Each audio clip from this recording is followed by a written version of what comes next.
to For Real. It's Wednesday, and that means it's time for the News Moto, where Jeremy takes you for a ride and I update you on the news of Cambodia.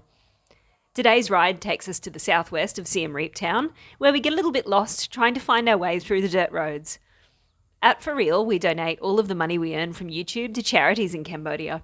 Here's the total we've donated so far. Simply watching our videos helps us to earn this money, so your time here on our channel directly helps people in Cambodia. Please subscribe if you haven't already. There's a tiny little button in the bottom right of the screen where you can do it right now. Thanks so much to everyone who watched my recent walk in the countryside. The highly anticipated, action-packed sequel, tentatively titled 2 Cows and a Bull, will be out on the weekend. It's gripping stuff. Today is Wednesday, the 25th of January, and in this episode we will look at the unfortunate situation following the casino fire in Poipet. We'll look at a dodgy massage joint in Phnom Penh that has reached its not-so-happy ending. Meanwhile, a Japanese tourist enjoys a fortunate happy ending to his circumstances in Phuket. Don't worry though, there is a Cambodian connection to that story. First today, the follow-up on a previous story about the casino fire in Poipet. I'm shocked and truly saddened by the lack of remorse shown by the owner towards the Cambodian workers. The Thai owner of the Grand Diamond City Hotel and Casino is refusing to pay compensation to the 57 Cambodians who were injured in the blaze in Poipet City. The National Social Security Fund provincial chief stated that the provincial authority had met with the owner to discuss compensation for the Cambodian victims of the blaze, in which 28 people died. You can imagine in many countries the owner would have been charged with manslaughter.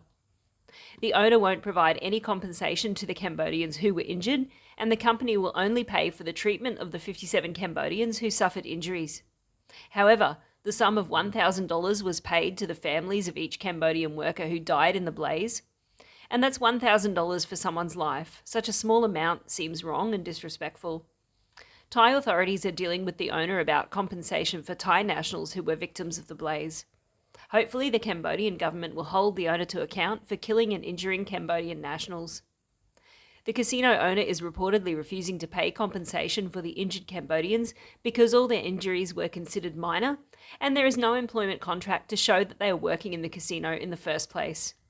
I think it's time the Cambodian government revoked their license to trade. The husband of a 29-year-old casino staff member who went missing after the fire said his wife hadn't returned home since then. A Bante Mienche provincial administration spokesman said yesterday that any compensation to Cambodian victims in the Grand Diamond City Hotel and Casino blaze should be paid by the company and not by the provincial authority or government. 19 of the blaze victims who died were Thai nationals. One was Nepalese, one was Malaysian, and one was Chinese. There were a further 6 bodies that are still yet to be identified. There are calls for authorities to conduct a thorough investigation into the cause of the casino blaze and provide justice to the families of the victims. On the night of the fire, there were about 500 workers and about 1,000 visitors in the casino. Some people died as they jumped from the burning rooms, some were burnt to death, others died from smoke inhalation. Bodies were found in exitways which they couldn't exit, and some were locked in rooms as they couldn't be opened due to the power failure. Provincial authorities have said that the blaze was caused by a surge in electricity usage, which overloaded the circuitry. Electricity consumption at the casino complex was high because of festive lighting for Christmas and New Year. Such a sad and frustrating story. In a snippet of news to the south of Cambodia, Koh Rong Island is getting a $300 million international airport which is expected to be constructed within 5 years. It is expected that the airport will service around 500,000 passengers per year once it's complete. Since 2016, the Apsara National Authority, in collaboration with Sophia University in Japan, has been working to restore the causeway in front of Angkor Wat. This work is the reason that you currently have to walk over the white plastic floating bridge to access Angkor Wat from the main entrance. So far, about 90% of restoration work has been achieved, but it may take at least another year to complete these works. The reasons for the delays are restrictions due to COVID and an excess of water during the rainy season. Following a 3-year ban on movement of its citizens, Cambodia is one of 20 countries Chinese group tours will be allowed to visit. It's a new program that will commence on the 6th of February. Local civil aviation and tourism industry insiders are eager to welcome Chinese travel groups back into the kingdom.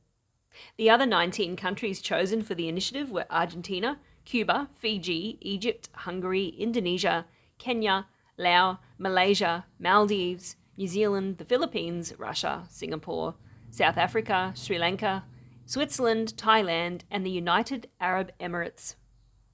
On to Crime Watch now. These crooks really picked an insane place to conduct their crime. A Japanese man was the victim of 2 Cambodian thieves who snatched his bag on a flight to Thailand from Cambodia. The unnamed victim said the thieves were seated in the same row as him on the flight to Suvarnabhumi Airport from Phnom Penh. He said that he and the thieves had put their bags in the overhead compartment. When the plane touched down, the thieves left with the victim's bag, leaving their own bags behind. So many questions though. Why would they leave their own bags? What was the victim doing, as leaving a plane isn't a quick process? Inside the luxury bag, the victim had Sony wireless headphones, an Apple iPad, 11,240 baht, and 186,000 yen. The victim reported the incident to the airport's tourist police, who then ordered a check of video surveillance. The police found that the 2 Cambodian nationals were about to catch a connecting flight to a northeastern province. So they stole the bag, left their own bags on board, and then waited for a connecting flight in an airport with security and surveillance. Not the smartest plan. The police caught the crooks and charged them with theft. The victim had all of his items returned and continued to make his way to Thailand's nightlife hotspot of Pattaya, where it is said this story had a happy ending. The Anti-Human Trafficking and Juvenile Protection Office of the Phnom Penh Municipal Police cooperated with local authorities and raided a sex massage parlour.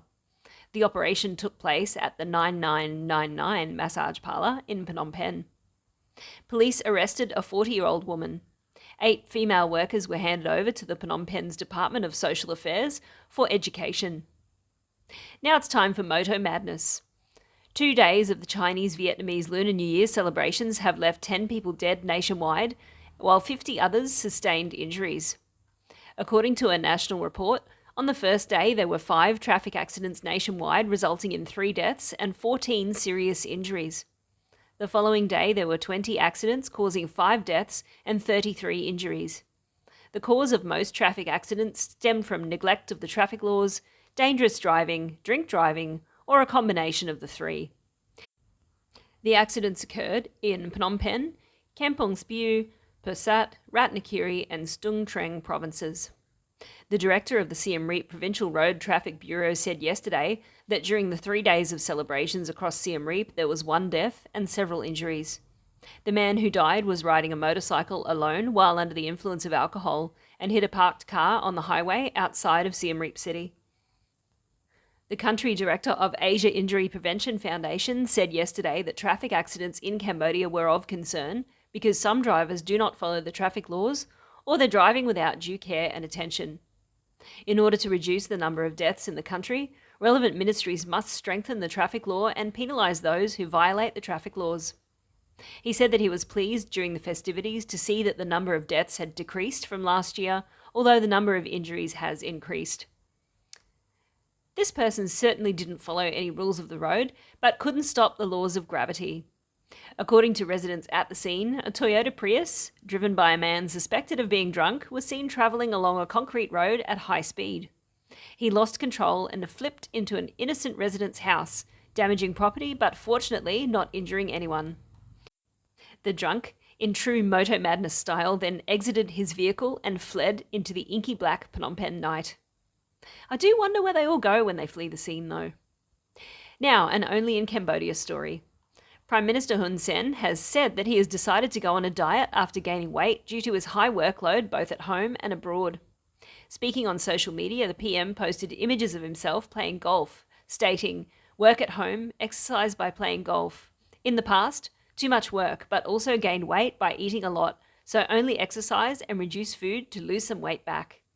We wish him the best. And some quick news just to finish off.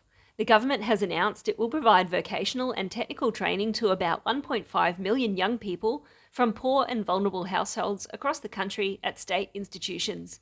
The scholarships will cover tuition fees and a monthly allowance. And that good news brings us to the end of this week's news. You're now up to date with all of the most important events in the kingdom.